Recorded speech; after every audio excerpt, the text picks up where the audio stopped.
Salut les amis, j'espère que vous allez bien. Aujourd'hui, on se retrouve pour une petite vidéo tapping.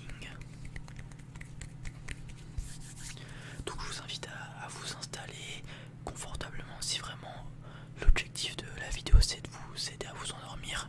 Vraiment le mieux, allongez-vous, fermez les yeux et juste, voilà, vous pensez à rien, vous écoutez les sons que je vais faire, ma voix, et puis voilà, c'est tout.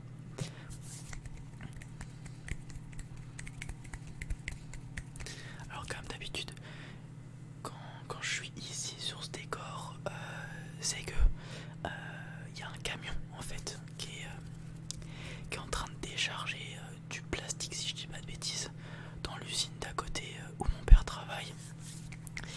Ce qui m'empêche quand il est là de faire des vidéos dans ma chambre où je le fais habituellement, où il y a le fond vert.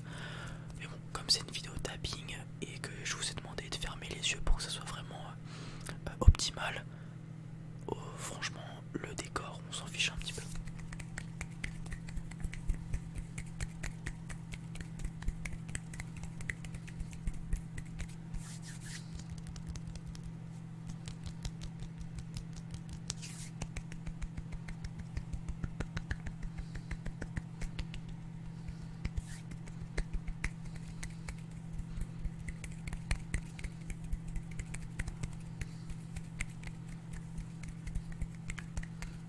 Ok, c'est parti, commençons avec le premier objet, une petite demi-display de Pokémon vide.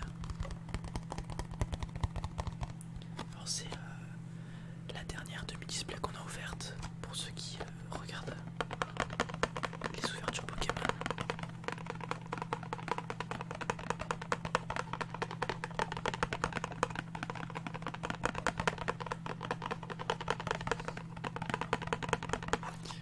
Demi-display Tempête Argentée, c'est le nom de la série. Du coup dessus on va retrouver Lugia, qui est un peu le Pokémon mis en avant dans cette série.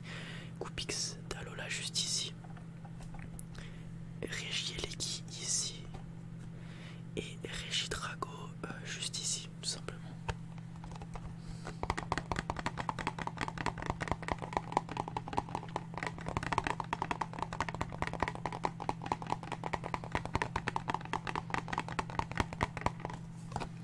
Et alors pourquoi je les garde ces petites boîtes? Tout simplement parce que tout ce qui est en rapport avec Pokémon je le garde quasiment, mais surtout ça me permet aussi de ranger provisoirement les cartes que j'ouvre avant de les mettre en classeur par exemple. Donc dedans tu peux mettre une centaine de cartes, il y a 18 boosters dans une demi-display, donc ça fait 180 cartes, donc tu peux mettre approximativement le même nombre de cartes à l'intérieur.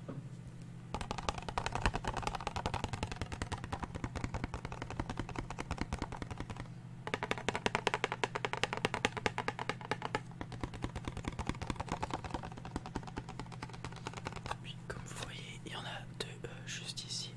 Une Duo-Shock qu'on a ouverte aussi en vidéo, mais c'était au début ça. Et la première Tempête Argentée qu'on a ouvert ensemble.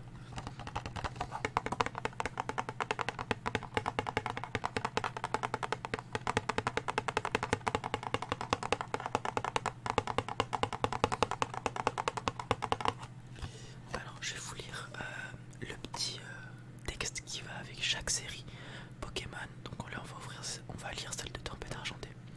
Des aventures argentées et des découvertes éblouissantes. Un inquiétant grondement se fait entendre au loin. Lugia Vestar émerge des profondeurs de l'océan et répond à l'appel. Des terres inexplorées attendent d'être découvertes aux côtés de Coupix, Talola, Vestar, tandis que Majaspic, Zarbi et Mistipul se joignent à l'expédition. En tant que Pokémon Vestar, un combat légendaire est sur le point d'éclater avec Regieleki VMAX et Regidrago Vestar. Sortent tout juste de leur torpeur. Découvrez de puissantes amitiés dans la galerie des dresseurs et place à l'aventure dans l'extension épée et bouclier Tempête Argentée du JCC Pokémon.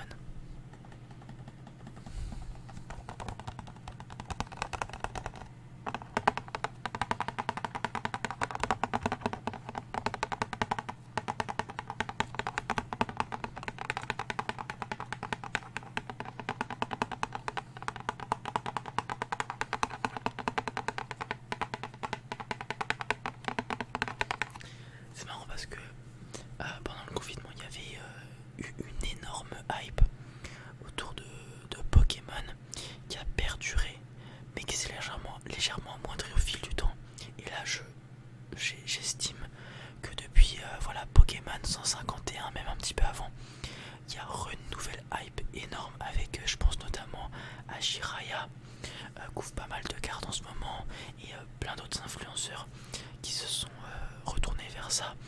Il y a aussi David Lafarge Pokémon qui a eu un second souffle et qui fait plein de projets en ce moment. Donc voilà, je trouve ça plutôt cool.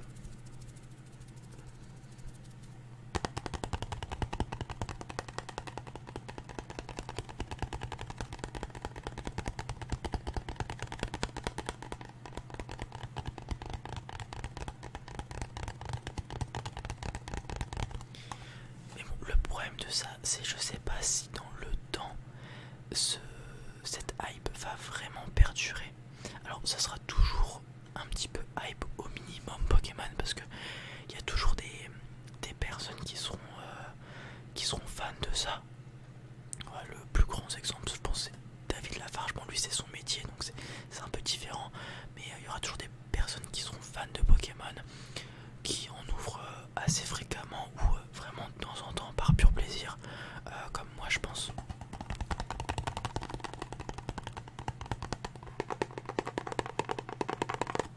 Ok, on va passer à un autre petit objet.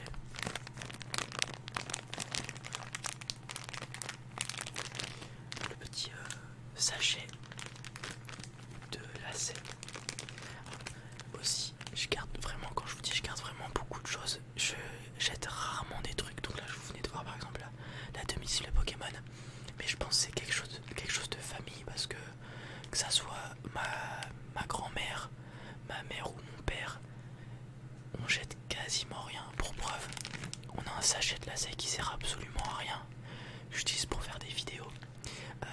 On a des placards remplis d'objets, on les a jamais touchés depuis 10 ans. Et bref, on est encore. On avait beaucoup de vieux appareils que mes parents avaient eu quand ils avaient emménagé dans leur première maison. Beaucoup d'appareils électroménagers. Je pense notamment au four, au micro-ondes, au grille-pain, etc.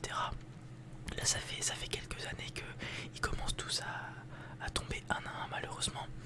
Récemment, on a dû changer le grille-pain parce qu'il commençait à bugger, etc. Et on a pris un nouveau grille-pain. Et qu'est-ce qui se passe? C'est que mes parents n'ont pas jeté l'ancien grille-pain et l'utilisent encore alors qu'on a un nouveau grille-pain.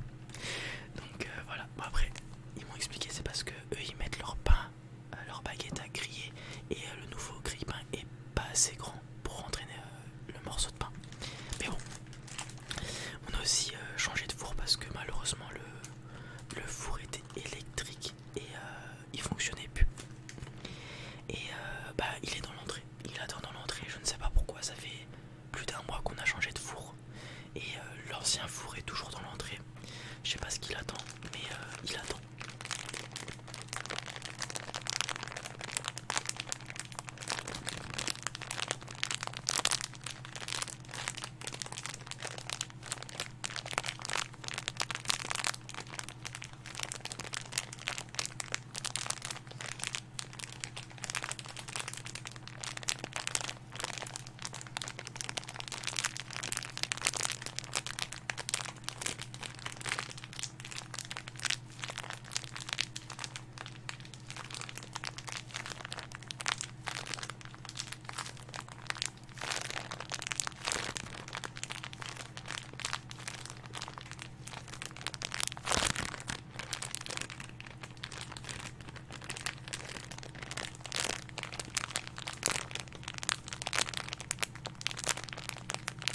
Ah, d'ailleurs les amis, ça fait un petit moment que je vous en ai pas parlé, mais pour ceux qui me connaissent un petit peu et qui suivent assidûment les vidéos et les lives TikTok surtout, parce que c'est beaucoup là-bas où je parle de ça avec vous.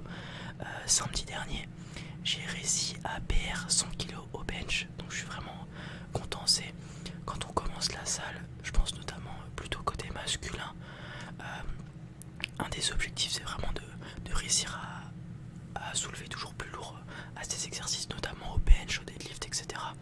Et une des barres symboliques c'est 100 kg au développé couché. Et la semaine dernière, samedi dernier, j'ai réussi à la faire. Et voilà, je suis super content de moi.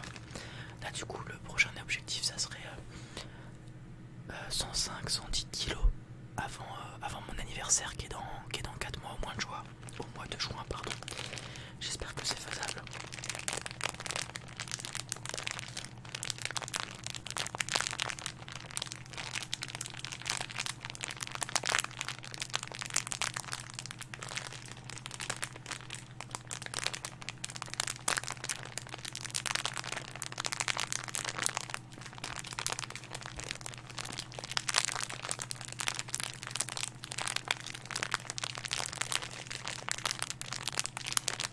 Ok. Prenons le prochain objet. C'est un petit carnet de postales, j'ai l'impression de lettres postales, avec des monuments d'Athènes. Parce que je suis allé à Athènes quand j'étais en 5e pendant les vacances d'avril, donc j'avais, on a quoi, 13 ans, 12, 13, quelque chose comme ça. Et on avait été à Athènes pendant 5 jours, si je dis pas de bêtises, avec mes parents.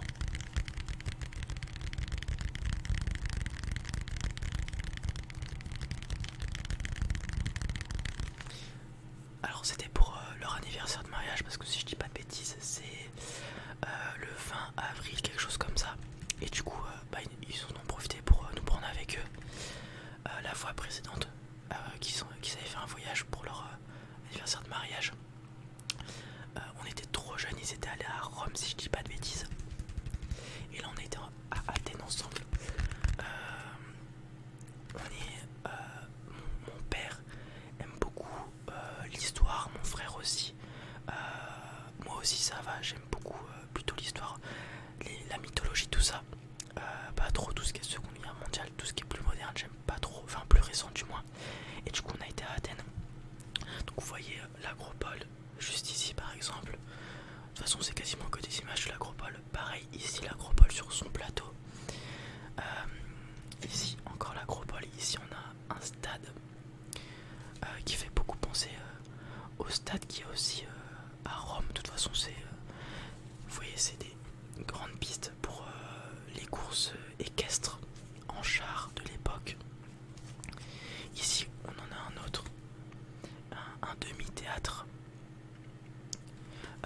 D'ailleurs, il y a un théâtre, enfin pas aussi grand, mais il y a des vestiges de théâtre romaines comme ça, pas loin de chez moi, qui sont vraiment cool. J'aimais beaucoup y aller quand j'étais petit, parce qu'on faisait des cache-cache, tout ça. C'est vraiment cool. Voilà, donc des petites ruines, des sculptures, des monuments d'antan. Et voilà, c'était un plutôt cool voyage. Première fois que c'était assez spécial parce que c'était la première fois que j'allais dans une grande ville étrangère, sans compter Paris. Paris, j'y suis allé, j'étais allé une fois avant ça, je crois, même pas. Et le dynamisme des grandes villes, ça me fait toujours un petit truc parce que où j'habite, c'est vraiment calme, il n'y a pas grand chose qui se passe. Et là, c'est la première fois que je prenais le métro, c'était assez marrant. Voilà. Et aussi, il y a un souvenir là-bas, c'était l'époque sortie de Clash Royale quasiment. Ça faisait 1 an que Clash Royale était sorti, même pas, je crois. Et ça faisait 2-3 mois, je crois, qu'elle était sortie. Je crois que Clash Royale est sorti quand j'étais en vacances de février de 5e. Donc 3 mois après, j'étais en train de tryhard Clash Royale. Et j'étais passé à Rennes 5 ou 6, je crois, à Athènes, dans l'hôtel, avec ma petite tablette. J'étais vraiment heureux, avec un deck géant, squelette géant, je crois, poison, quelque chose comme ça. C'était vraiment très drôle. C'est un des moments dont je me souviens de Clash Royale. Et aussi la fois où je passais arène légendaire. À l'époque, c'était 3000 trophées. Et c'était la 8e arène, si je dis pas de bêtises. Vraiment content aussi. Et je m'étais dit, si je passais l'arène légendaire, que j'achèterais le pack de l'arène légendaire, puisqu'il y avait un coffre légendaire et qu'il y avait que deux légendaires à l'époque, que c'était vraiment rare d'en avoir.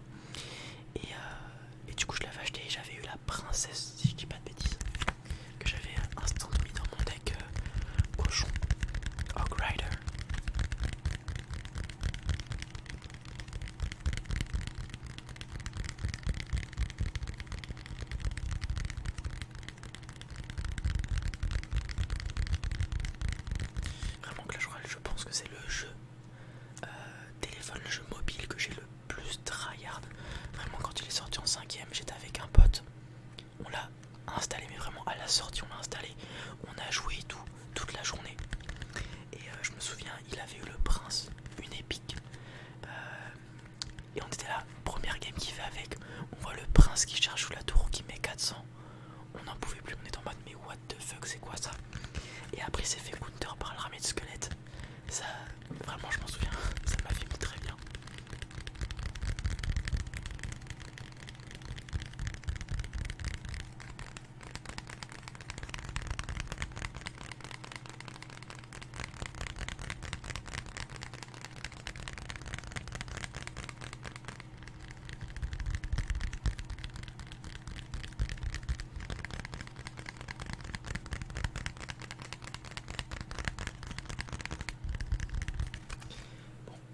Voilà les amis, ça c'est tout pour cette vidéo. J'ai beaucoup parlé.